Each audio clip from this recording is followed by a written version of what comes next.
Welcome to What Matters, a podcast that looks inward at unique experiences, upward for divine direction, and outward at God's activity in the world. I'm Michelle Funk, your host, and I'm so glad that you're with us today. On this podcast, you can subscribe to it. You can subscribe to our YouTube channel. You can connect with it through the website, whatever works for you. We just want to offer the podcast to you. And you all are all in store for a treat today. I have some of my very good friends with me today via Zoom that we are going to talk with about our Zoom experience over the past year, the course of the year in various classes that we have had.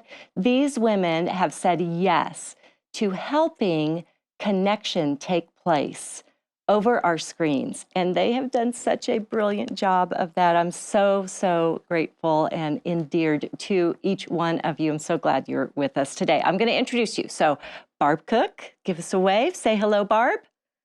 Patricia Sanders Hall, hello. Hi. Patty Hargrave, hello. And Morrison, hello. Hi. And Cheryl Delcour, hello. Oh. Hello. Each one of you are like my best friends. We have connected weekly, for some of us almost straight through, for about 12 months through various classes and Bible studies that we've all been a part of. And as you all know, and as I just want to restate, we found that there was connection and community and a way to relate to one another that has just been a blessing and so important and would not have happened if it weren't for all of you helping. And so I thought we'd just have a little talk about this. So I posed a few questions to you. First one is, what made you say yes to the invitation to help lead some of the breakout conversations and discussions? Patty? Well, I think the first answer is because you asked. And I will always do almost anything that you ask me to do, Michelle. Oh, likewise. We have a So that was if you ask if I can do it, I'm going to try to do it. But the main reason I think was, for me, I would say, was self-preservation. I was finding that I was becoming zoomed out, and during the studies, I was finding myself not staying focused to what I was hearing and being distracted. And I knew that the only way that I could get reconnected with other people was to be a part of the solution for me. And that was to be one of the breakout leaders. So I had to pay attention and listen intently and stay focused. And one of my favorite things to do when I meet new people is to hear their story. So that's what made me say yes, so I could reconnect with some people. Yeah. Blessed to be a blessing, right? Yeah. Anybody else want to jump in on this question? What made you say yes? Well, I get so much more out of the than I think I put in.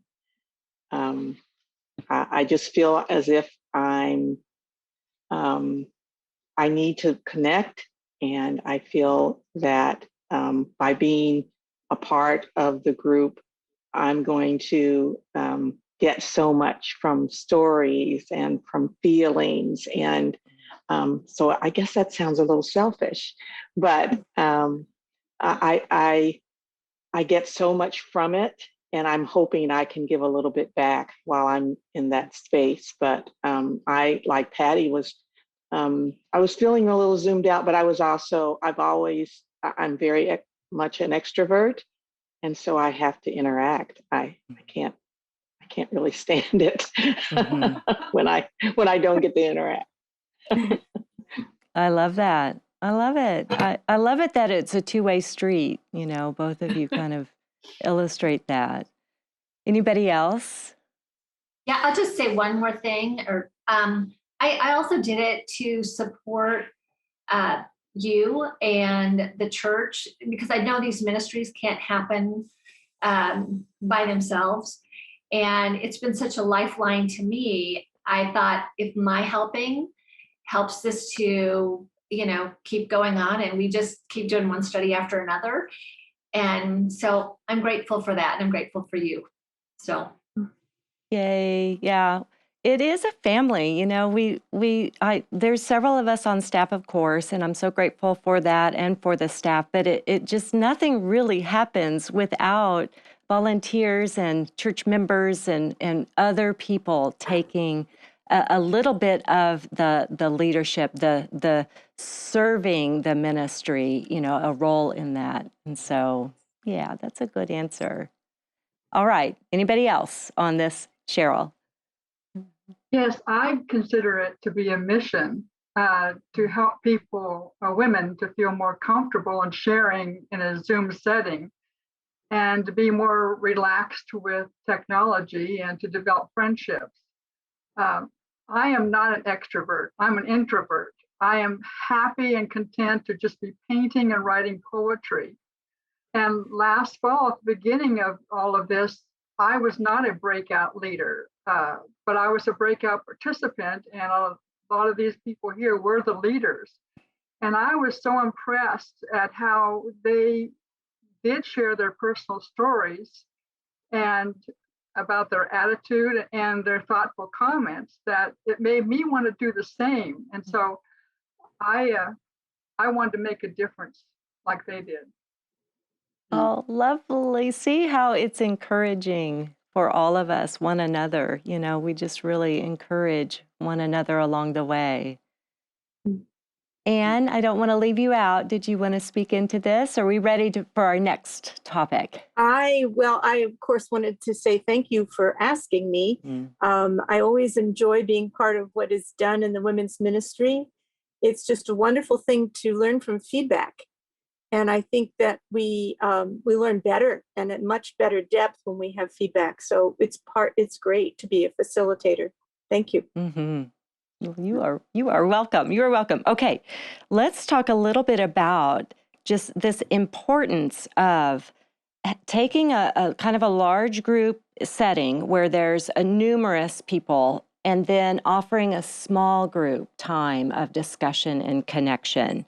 And so, do you find that to be an important part of any group, but maybe even more important during this time of being at home, staying at home? We've been told to be socially distanced, and I think that was not the greatest term, physically distanced, okay, fine, but so tell me about the idea of going from a larger group setting into a small group time where you can have conversation and discussion. Who might want to speak into that? Barb. So I feel like the small groups have given us that possibility to be more present with one another. We go through the discussion questions, and generally those times are a time of deep sharing, that we really get to learn from one another and really see what's on each person's heart. And it gives us a chance to be compassionate to one another and show that compassion. I see a lot of care going on in those groups. If someone has something heavy on their heart, and it's just been really a blessing to watch how other people can encourage, we're to be an encouragement to one another. And I see that happening a lot in the small groups. I love hearing that. Yeah. Care taking place. Anybody else? Anne?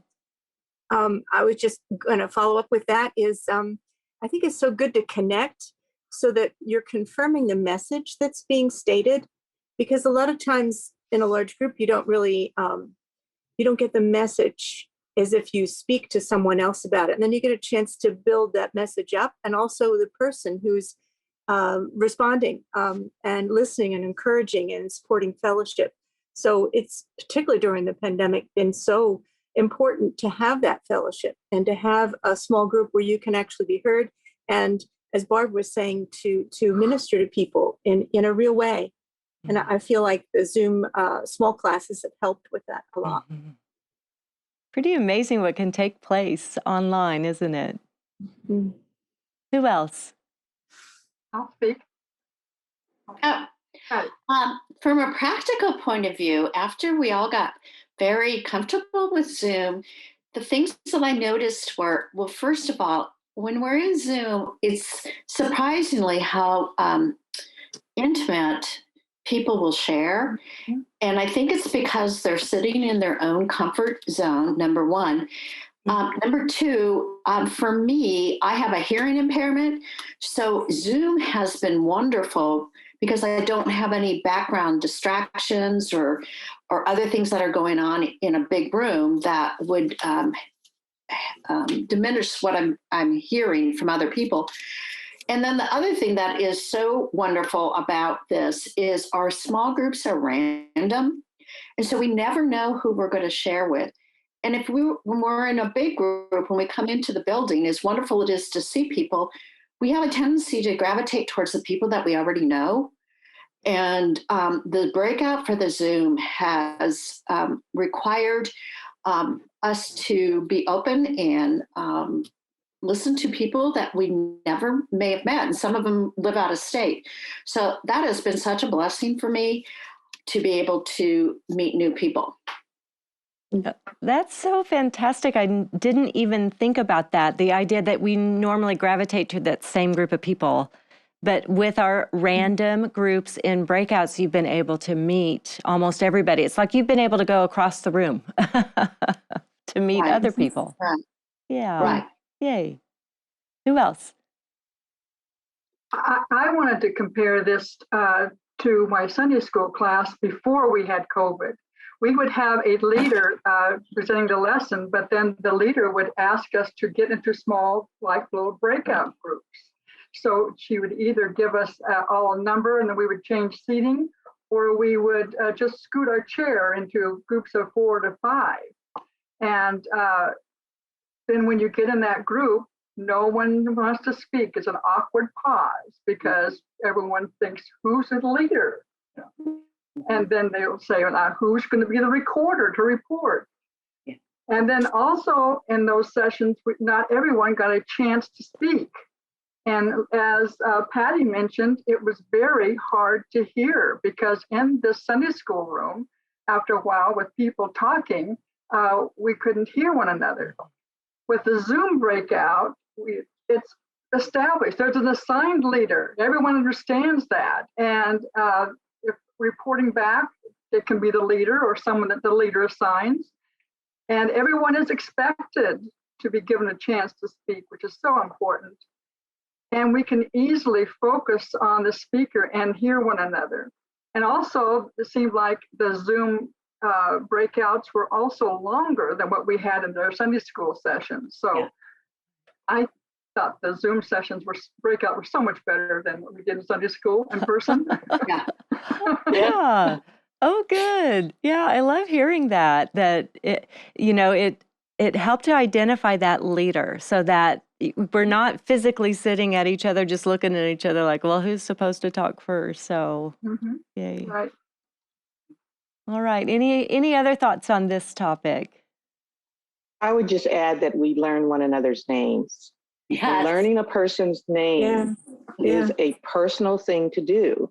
And when you're in a group, a big group, and you don't have breakout groups, the names are there. Patty mentioned not being able to hear everything. I can't see. I've had a visual impairment for the last 7 years, and the names on the screen are so tiny. So I love that we introduce ourselves and we say our name and we learn each other's names. Then when we see that face again and we remember that name, it's a big deal. It seems like a tiny thing, but it's a really nice thing that we are learning to meet people and interact with them. And in that breakout, there's just a few of you, and you remember one another the next time you see one another. Absolutely. I think along with the names, we can connect a little bit through Zoom with one another's because of their background. Like I feel like I'm kind of able to just peek into your home, while we're having this Zoom connection. And so the names and being able to hear one another clearly and knowing there's somebody guiding the discussion time, and that all leads to connection taking place. So tell me, what have you experienced? What have you witnessed? What have you seen with regard to connection? It's easy for me to hope that that's happening, and it sounds like it is, but have you seen some really cool connections occur during your time of being part of a breakout discussion? Michelle, did you call it a Zoom nection? Oh, no, but I want to. I'm going to now. Zoom nection. Wow. Yes.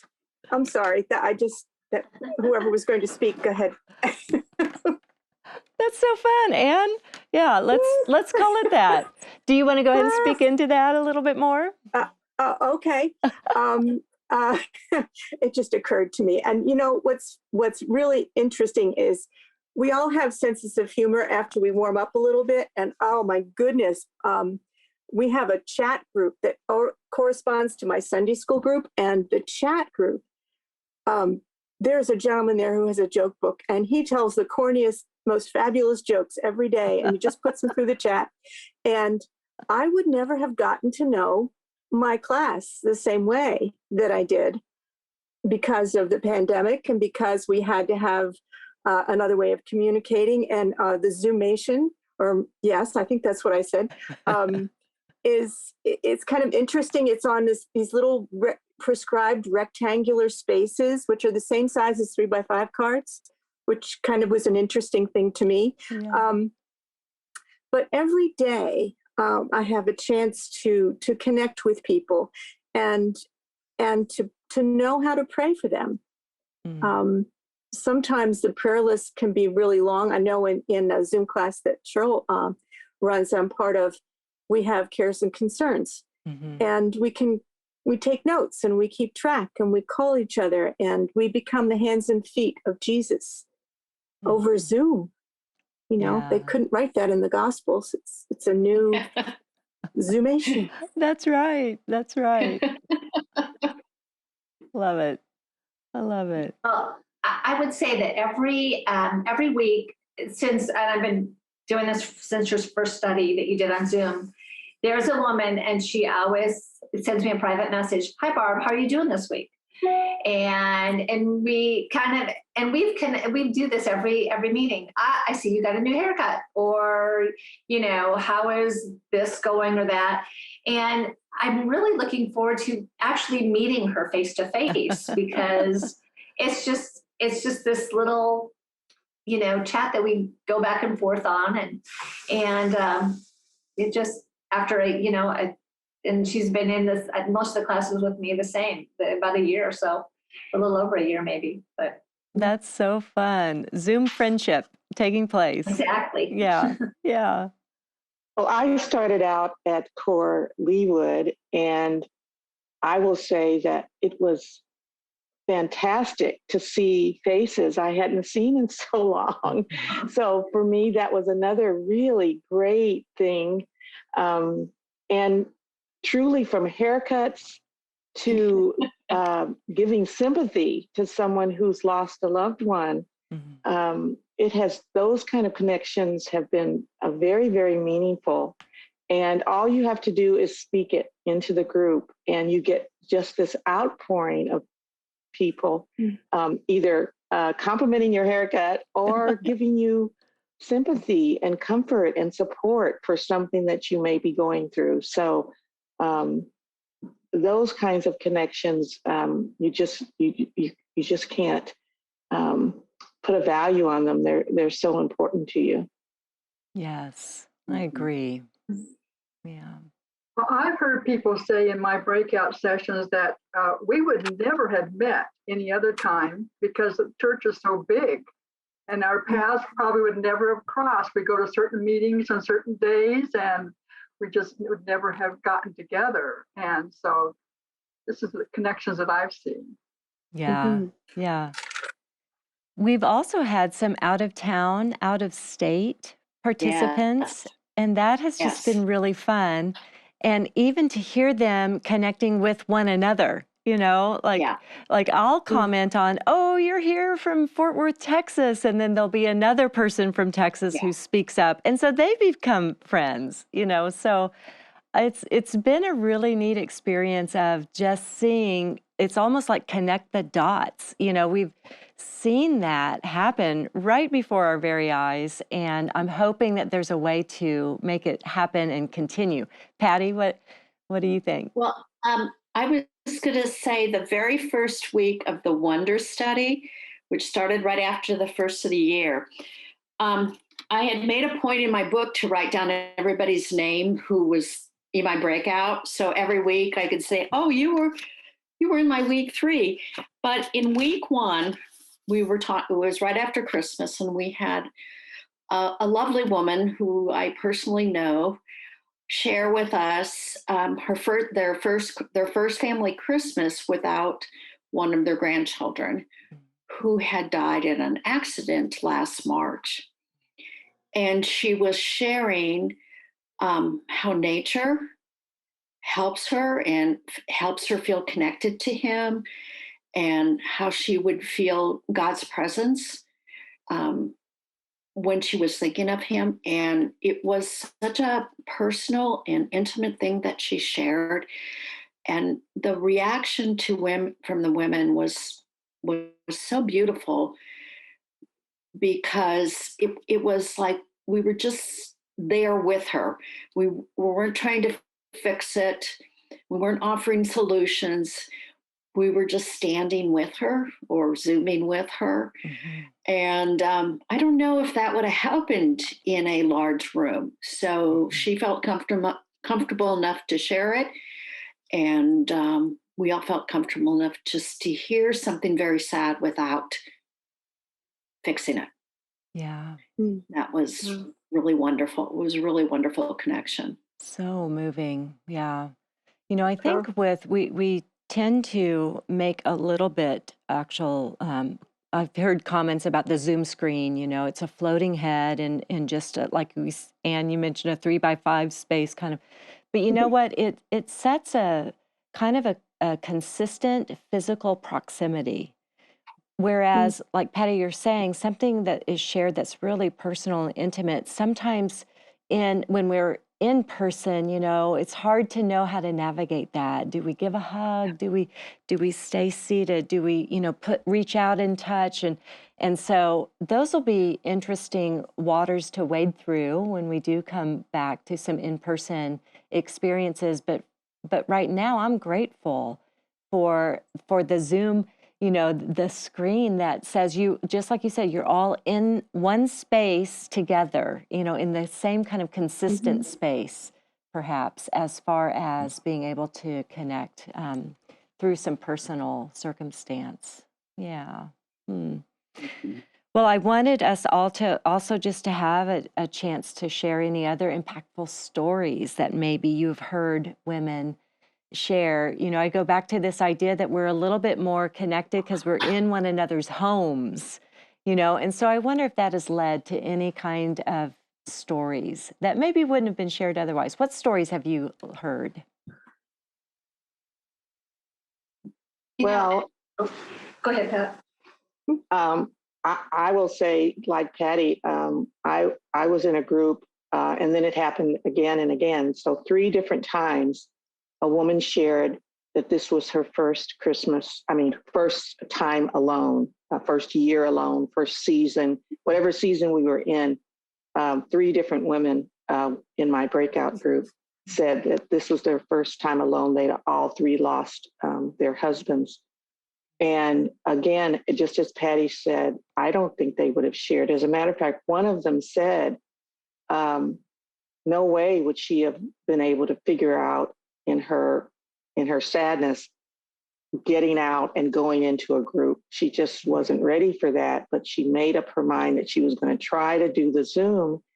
And she knew she had the power to disappear if she wanted to. If she couldn't handle it, she knew she had the power to just stop her video or even leave, and no one would chase her out or nothing would happen. And she said the safety of that knowing what she was carrying, the burden she was carrying, made her brave enough to come. And we all were just loving on her. And I get chills even telling that story again, because I just felt so close to her that she had that courage to do that, and that she had the insight that Zoom gave her the ability to get out of it if she didn't like the decision she had made. Right. Right. Oh, I love hearing that. Oh, I love that. I like that, Patricia, because I knew a lady also who had a terrible year besides COVID. She had a death of a child. She was facing surgery for herself, and she had a lot of family issues, and she was going through depression, and she would show up for our Sunday school class, and then she would leave. She did not stay. And other meetings, she did not stay. So I was so happy with this last spring.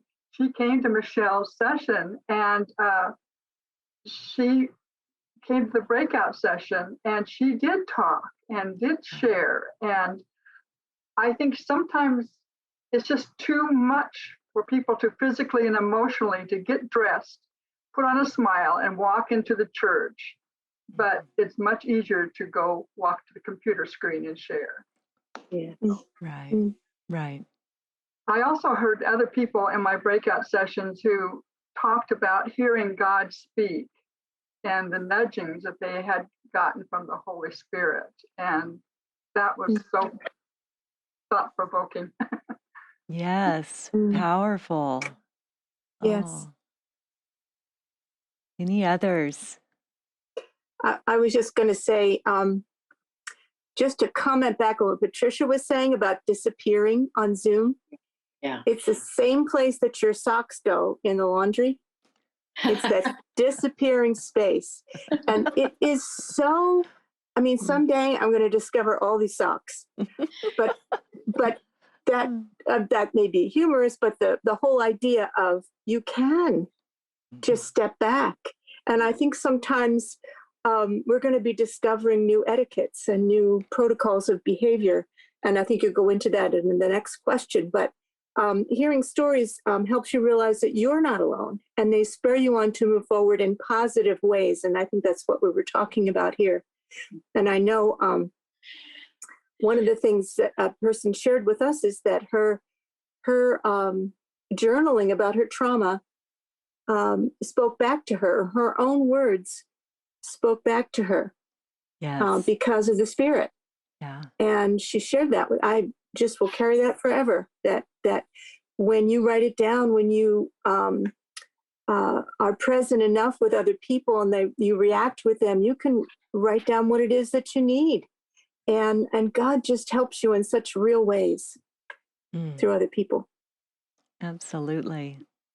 Yeah, I was going to say some of the women, have shared such stories from there's one gal that has been pretty much housebound with her husband due to a serious illness that he had.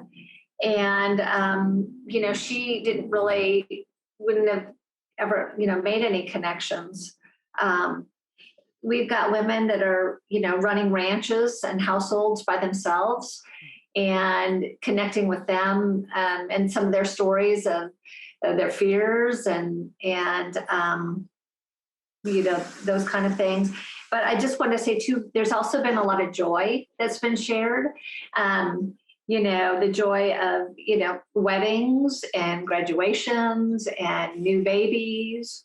And the joy of getting the vaccine. So many women that have shared that they're so happy that they have that, and it feels like things are going to get a little bit back to, maybe it won't be the way it was. It'll be different. I think it'll be better, but that's been a conversations we've had. I just have to comment one more time on something Barb just said, and that is the idea of hearing someone's story that uplifts you. There were also a lot of stories of courage and of strength and of our poets and our writers in our group. It was just so inspiring to have connections with some of these extremely talented women and very thoughtful women, and women with ideas and with energy. So we can't leave that out, because a lot of times we would just be doing one of these things. So excited about hearing something that someone shared. So I just had to piggyback on Barb and say there were a lot of those great moments as well. Yes. Oh, I love it. And we have all learned a few different gestures, haven't we? You know, the Zoom clap, the Zoom excitement, the Zoom, I want to speak. It's been great. It's just been great.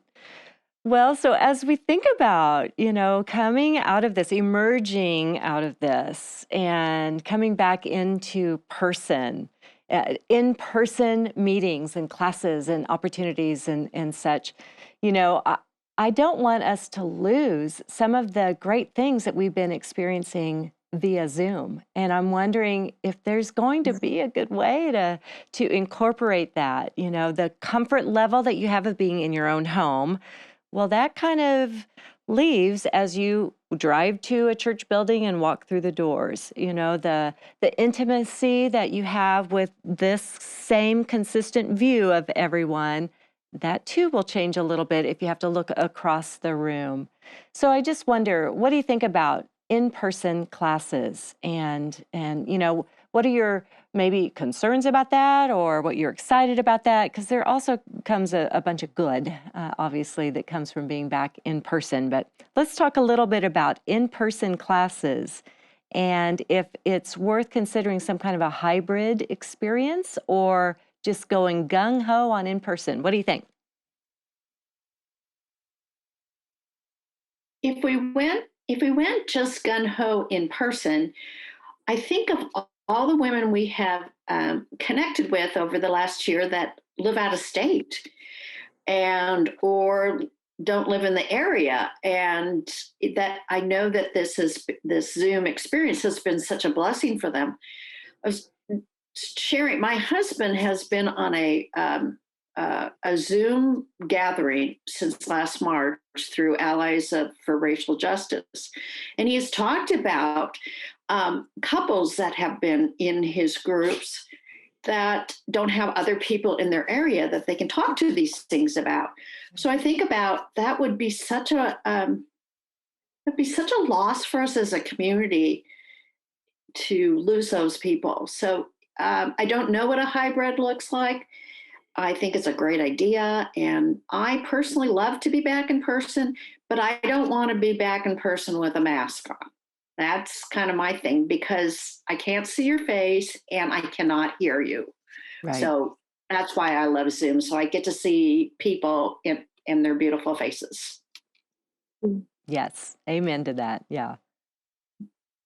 Who else? Yeah, I was going to say, I agree with Patty. I think we all are longing for that human touch and just being kind of close to each other. But I think we do have to be mindful of our sisters in Christ that are not, you know, with us. And I feel like I know these women. In fact, there's one gal that's on from Oklahoma. I'm in another group with her, and I'm like, you just need to come to Kansas City, and I've got an extra bedroom, you know. But I think, because I would hate for them to lose, because I think many of them, maybe they don't have any opportunities in their communities to be able to connect, you know, with women and Christian women like that. So I don't know what it would look like, you know, what it would look like. But like my last Zoom small group that I was in, I was the only one in the group from Kansas City. Everybody else, we had Texas, North Carolina, Ohio, Ottawa, you know. Yeah.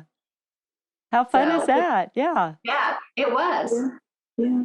I think that's a really important point too, is that we get the benefit of many different cultures and places where people live.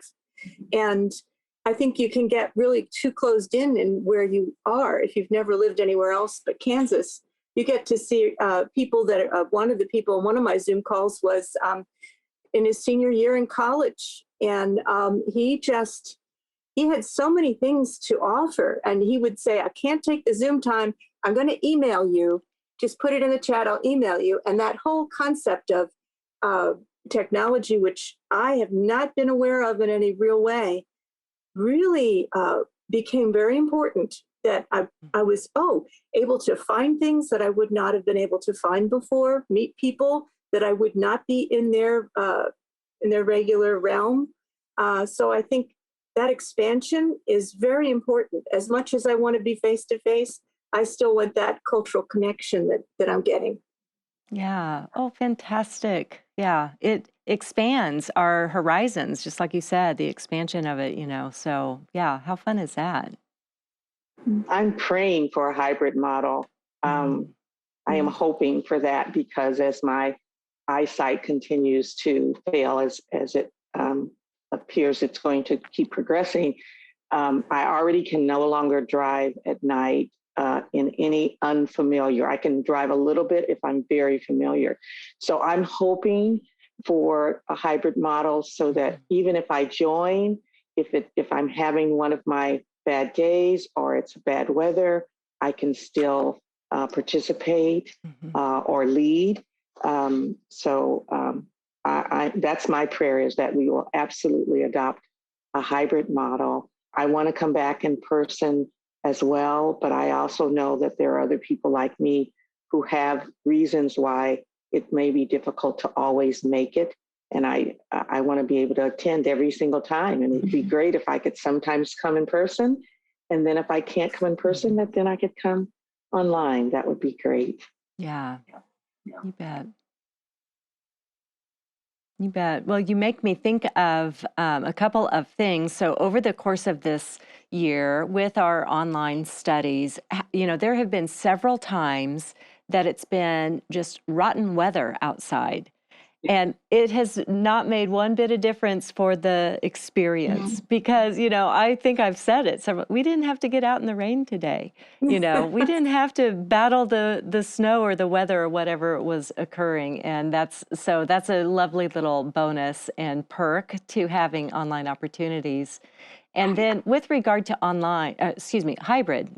hybrid, I know that our church is going to figure this out and find ways to continue ministry in a hybrid fashion. And of course, everybody will have to kind of figure that out for themselves, what works best for them personally.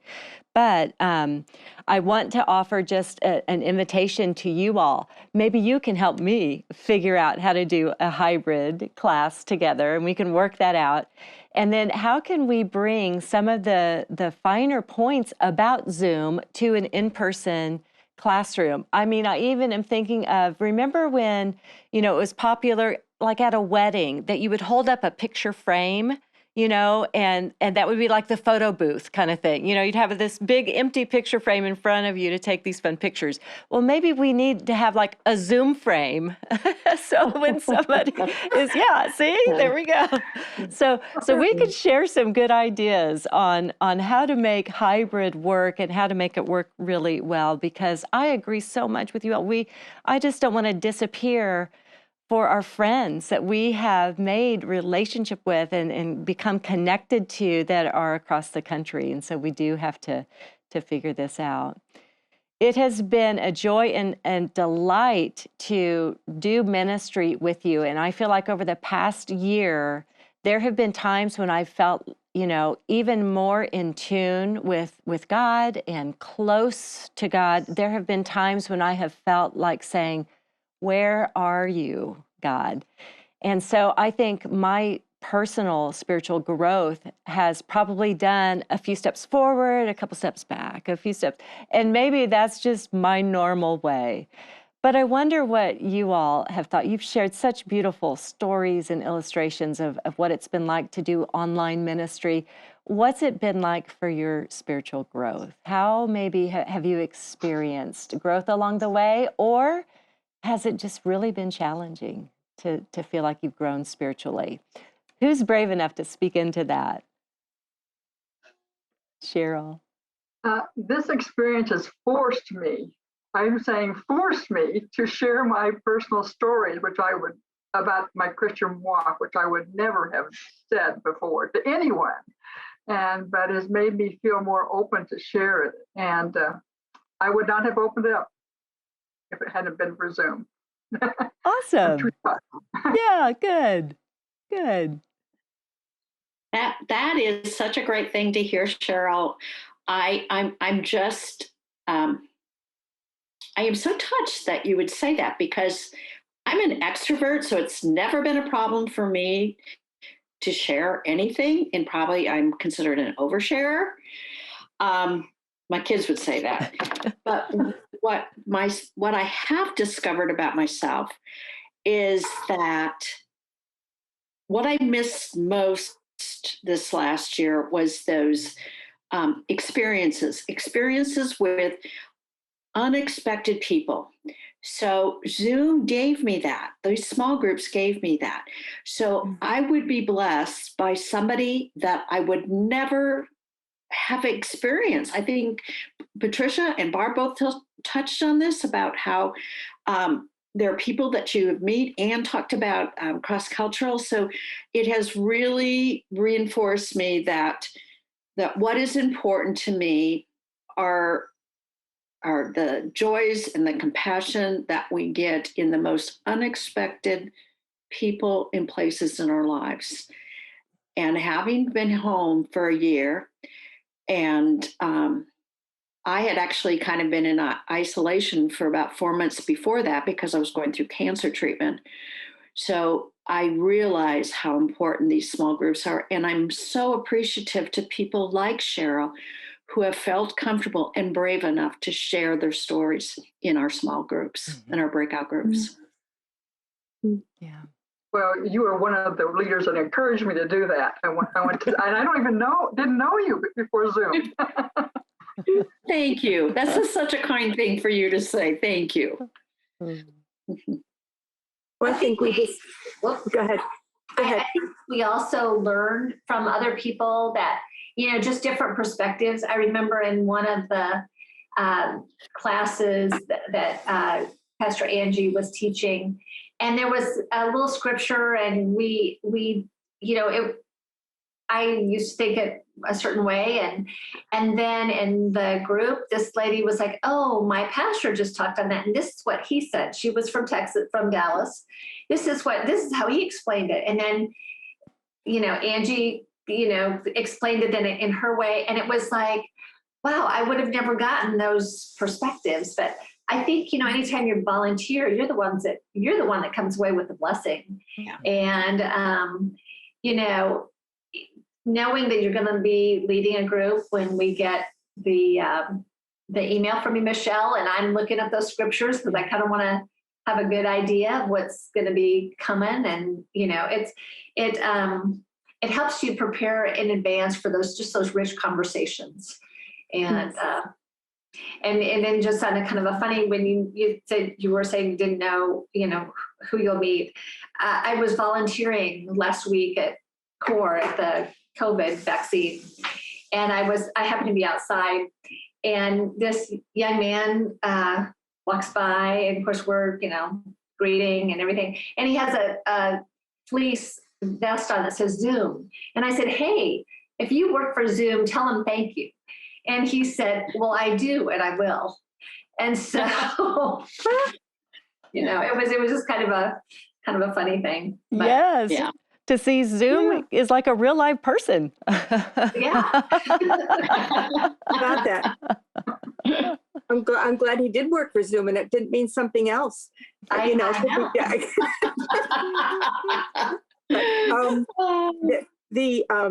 I think what happens too is people ask questions that you would never have thought of, and those you can live into those questions of your faith. That I think Barb was talking about perspective. You get a different perspective, and it helps you grow, especially in your spirit. Because even if you don't agree, you are asking questions and you are learning and growing, and that's so important. And that quality of the unexpected is something that keeps us waking up every morning. I mean, if everything was the same, it just would be terrible. And I think sometimes during this pandemic, my house got to look very much the same. I've rearranged things like I can't tell you how many times. But this unexpected introduction of fellowship is very, very important. And it made my spirit soar. Amen, sister. Yeah, amen. Wonderful. You I would all absolutely share that I have been working in the social justice space this past year, and I've had some really sad, very low days. And participating with other women and feeling their love and having them make supportive comments and to say things that are sweet and kind and loving around the idea of what's been happening in terms of the social unrest in our country has been so personally brought a great growth for me in my spirit. It touched me very deeply, and it helped fuel my work. It helped make my work more meaningful. It helped me not to give up, not to give in to that sadness. Yeah. It's meant the world to me, very much so. That's so lovely. You all have been so important to me and such a sense of encouragement for me. And I've been so grateful for each week knowing that the women that we have participated together with in class and study and conversation and discussion, that they all get to have a glimpse of each of you along the way. And your willingness to be present in that and to prepare as best you can and to just be yourself with others and to embrace the idea of connecting online has just really been huge. And so my sense of gratitude it's just like the Grinch. It's been like, wonk, wonk, wonk. It's just enlarged so much because I've been absolutely grateful. You know that we all try to prepare a little bit, and Pastor Adam talks about the amount of study he does and the books he reads and all this and that. And because of you, I feel like I have, prepared for each week's study experience and that we are sharing in that leadership and trying to prepare to make a place where women can connect and to grow in faith. And it just couldn't have been done without your help. So virtual hugs all the way around. Thank you. Thank you for sharing today, your comments. Oh yeah, do this. Yeah, there we go. And just for your stories and your just the way that this has made a difference to you makes me think it has made a difference for others. And how fun is that to just be a part of what God is doing in our very midst and on our screens. So we'll continue to see what's next and what's in store for us down the road. But for today, I just want to say thank you to each one of you, and thank you for having conversation about it with me today. Thank you, Michelle. Yeah. Thank you, Michelle. You are so welcome. So welcome. So that's what matters. And we hope that this has been a conversation that will encourage you to remain connected in whatever way you can find that occurring in your church or in your place. And we together agree that we'll make something happen and continue to provide ministry down the road. So blessings to everybody. Have a great day. And I'll see you next time on Zoom. Okay. Hi, ladies. Bye. Thank you. You guys, we did it. That was so fun. Oh. Now, Michelle, we wouldn't have done it without you. That's right. None of this would have Patty happened opened with the without right you. phrase. That was Yes. the right phrase, Patty, to say.